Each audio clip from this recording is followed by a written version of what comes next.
what I did want to go over was the kind of a union news roundup from what we've seen this week. Obviously, we've been all kind of consumed by what's happening with the RMT. Mick Lynch, Eddie Dempsey have been on TV a lot. You've seen them articulate incredibly well the need for strike action, the need for industrial action, the need for people to use the power of withdrawing their labour to be able to gain some concessions during a cost of living crisis. They've done a really good job of explaining this on camera because they've been invited on TV quite a lot. But these are not the only it's not the only union action that you might have actually heard of, because there's plenty going on, including my union, the CWU. They're right up there, and what they've done is they've got us the first UK call center strike in history, which is pretty fucking based.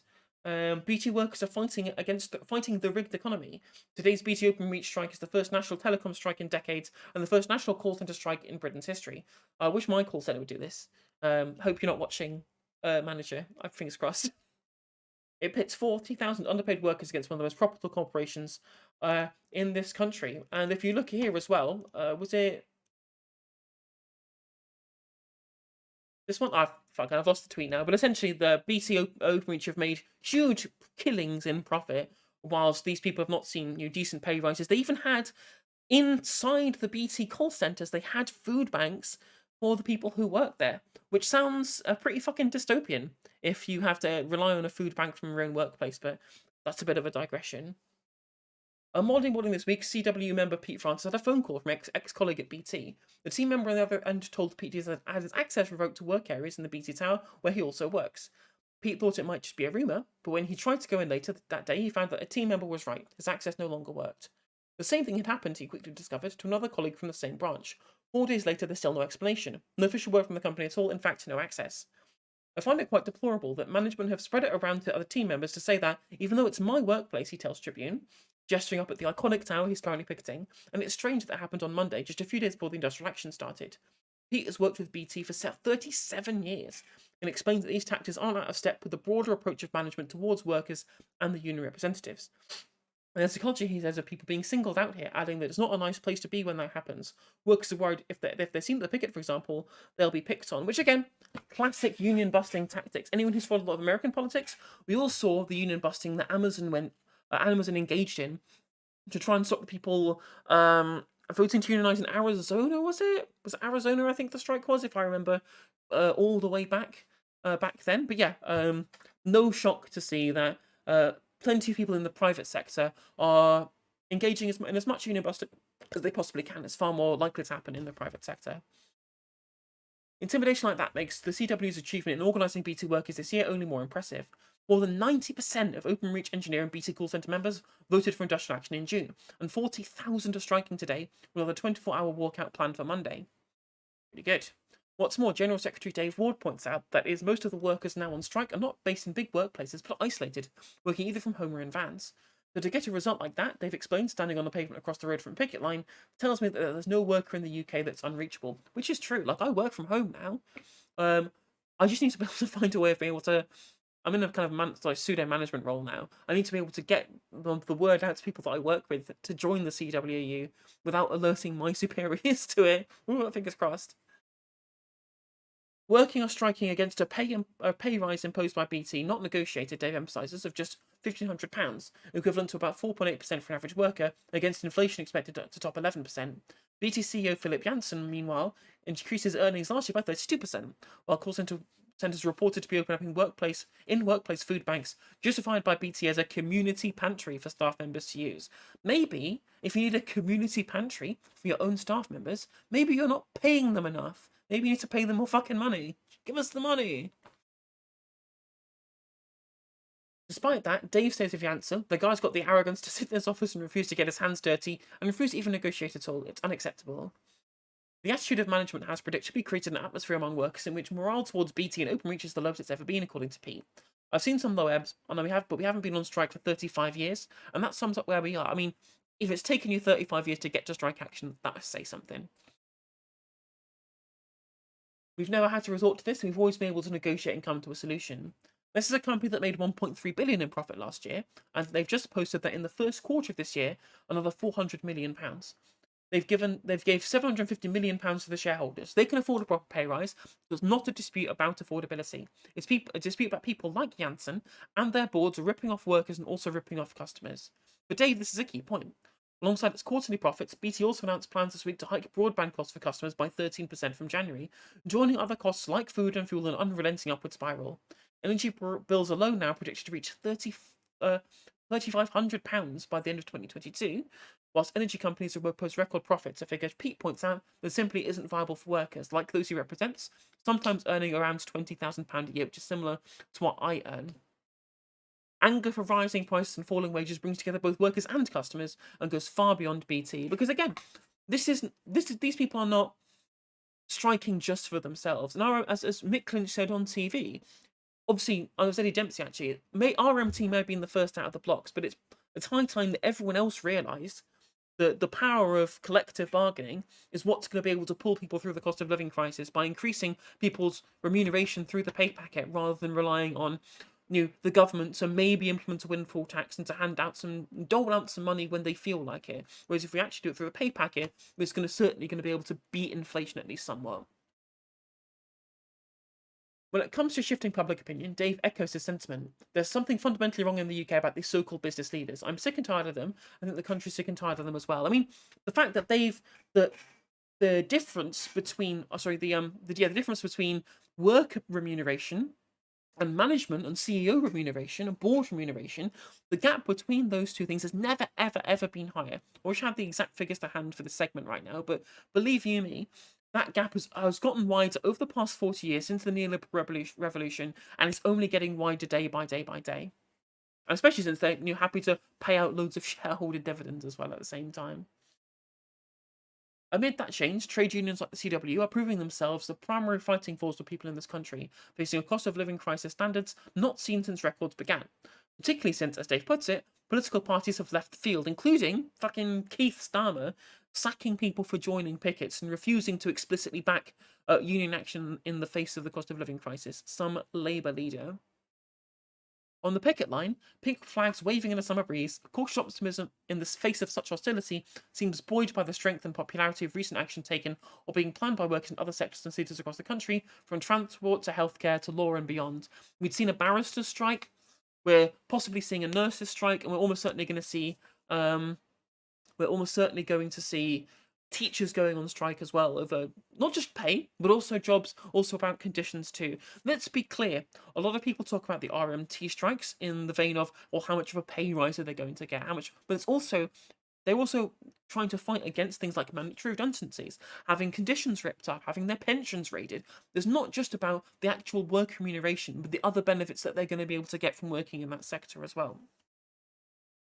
I think it's time now, not just to talk about coordinating action, but to come up with plans for innovative forms of action that all workers, whether in a union or not, can participate in, Dave says. For me, this is bigger than the summer of discontent. This really is a change in views. I think we can build a very strong movement now. And that is true. Public support for the strike action has been so high that when BBC went down to try and find people to condemn the strikes, they literally couldn't find anybody. And in the face of a government that is kind of falling apart, the Conservative Party, whose mandate on power is growing slimmer by the day, it's going to be really difficult for us to be able to fight against that when they still have a monopoly on political power because of the fact that they don't have to call any general election or anything. And with the Labour Party, who refused to support them, or whose leadership at the very least refused to kind of holistically support the union movement in general, it's then becoming incredibly difficult to fight that battlefield in Parliament. So it's going to have to take on a larger, more diverse movement from all of the trade unions and people outside of the union movement as well. As the cost of living crisis spirals, something it seems has got to give. If the solidarity displayed on picket lines throughout the country in recent weeks is anything to go by, it's not going to be the workers. Very, very, very true. Oh, okay. What unit? You said you worked in? Was it working for some kind of a charitable advice sector? Was it Shade 993? I wish again, like on which union represents you. It'd be interesting to get some information on that. But yeah, absolutely, 100%. There needs to be more solidarity amongst people, regardless of which union that they're in. Citizens Advice Union Unite, perfect. Hopefully, fingers crossed, either you get some kind of settlement or if no settlement comes, hopefully they do a vote to strike in that case. 'Cause remember, people don't want to go on strike. People only feel like it's necessary to go on strike if they can't negotiate and can't get a settlement. Again, and as we said about RMT, anyone who's upset at the train strikes, look, tell Grant Shapps that he should allow the people who are in the position as members of all of the private franchises who run the network, these should be allowed to go into proper negotiations untethered by the government. But Grant Shapps doesn't want to because he wants to be able to create this war between the government and the unions deliberately to try and turn public opinion against them, which unfortunately for now hasn't really worked. On Monday, when BT and Openreach workers stage the second day of strike action, we'll be calling for supporters to bring food donations to picket lines across the UK. We'll then coordinate the distribution of items in local communities, which is great. When we have such shame, when there's such shame in this country that so many people who are in work are relying on food banks, it's stuff like this. This kind of mutualist action is what we actually need across society, really. Well, I mean, maybe your union reps might get a little bit more tetchy if we get some kind of coordinated strike action across the UK. Now, it's not just strike action amongst BT Openreach that the CW are organising right now. There's also a Royal Mail strike going on right now, which had 90% support across, I think, a 90% turnout as well. So one of the highest percentages they've ever really had as a mandate for strike action amongst Royal Mail. Because there's a quote-unquote modernisation plan, which we all know just means trying to make it to save costs, save overheads, and be able to cause redundancies. As the plan that Dave Ward has put down here, later starts, less pay for new entrants, cutting allowances, mandatory 7-day working patterns, a cut in sick pay and annualised hours. And like he said, absolutely, it's not a race to the bottom. It's also not modernisation, it is a race to the bottom, and he's 100% correct in his analysis. And the best part is, once you know that it's what the union movement is part of and what they do and what successes that we can have, everyone can feel that level of solidarity that we should all be showing amongst each other. It shouldn't be a fight like the media and the Tories want it to be. It shouldn't be a fight against, well, nurses get paid less than train drivers, who get paid less than barristers, who get paid more than Royal Mail workers, who get paid more than call centre workers. We should be saying, well, it doesn't really matter who gets paid more than who, as long as the companies are profitable and they're refusing to give us pay rises in line or at least close to inflation, right? That's the big issue. And we all understand that, regardless of how different our pay is, it's still way different to the people right at the top. The people, the CEOs getting paid out in stock options, or the shareholders getting paid out in dividends, right? It's all about coming together with solidarity with each other, as is shown by this beautiful picture of the Royal Mail office in Kettering opposite the BT exchange, with both of the two picket lines coming together to support each other, which is just a really good piece of solidarity that we're here to see. Speaking of successful strike action and speaking of settlements, there was a Coventry bin strike that's gone on for 7 months now, against a Labour council, no less, somebody who's supposed to represent workers, who Keir Starmer wouldn't even support, right, as the leader of the Labour Party. They have finally won their strike action against Coventry Council, getting themselves a 12.9% pay rise, which is above inflation. Fantastic for these people. It just shows that if you hold firm against a council that refuses to give you, the settlement that you are trying to negotiate for, whilst hiring scabs to undermine your work and give the public a worse service, if you stick to your guns, you can win those settlements as well. Excellent work there as well. As you've seen, 6 months continuous strike action ends in victory for Coventry bin workers, getting 12.9% pay rises, extra Christmas bonuses, and confirmation that no disciplinary action will be taken against the union representative who they were planning on taking some kind of targeted disciplinary action against. This is why you should join a bloody union, right? This is the kind of thing that you can get to today. If you go to tuc.org.uk/join union, find out which your union is and get everybody organised. Because once you get organised and you have the power of withdrawing your labour, these are the kind of things that you can negotiate for. Excellent work. And last of all, the thing that's going to happen next, what we need to look at here is that individual strikes are good. Individual settlements are excellent. But what we really need, thank you very much for the follow, Quartilla. Welcome to the Injustice stream. What we really need is a change. We need proper, a sea change in how our economy works. And the way that we're going to do that is by calling for a general strike, or at least some kind of coordinated action across unions, across sectors, and even people who aren't even in unions themselves. And so here's Dave Ward and LBC talking about attack. If there are continued attacks on all workers, then they're going to have to be collective action to defend themselves overall. Let's listen. Just finally, do you agree with Mick Lynch of the RMT that should Liz Truss become Prime Minister, there should be a general strike? Well, what I do agree is that if we get any more I do absolutely agree with him. Even John McDonnell said that it shouldn't be ruled out. Attacks on working people in the UK, we have to defend ourselves, because clearly the Labour Party are not going to do that. So it will be up to trade unions, and I would definitely support forms of collective action that all workers can participate in. And I've actually had a discussion with Mick on that, and we're talking to other trade union leaders as well on the same issue. And would that be triggered by the election of Liz Truss as Prime Minister? I don't think it'd necessarily be triggered by that. I think it'd be triggered by the reality of how people are suffering at the moment with the cost of living crisis. And I think we need to do more. I mean, the CW... Audio sounding better now? I hope. You as a union has led a campaign which all unions have now signed up to, calling for a new deal for workers and a new social settlement. That sits alongside the current wave of disputes. And, we're talking about we've got to do something here to end in-work poverty, to end some of the exploitation that's taking place, which unfortunately is now also taking place in one of the UK's iconic companies. It can't continue. This is heading towards masses of strike action. I mean, it's happening already, Dave, but this is going to mean a summer and winter of almost continuous strike action if you guys...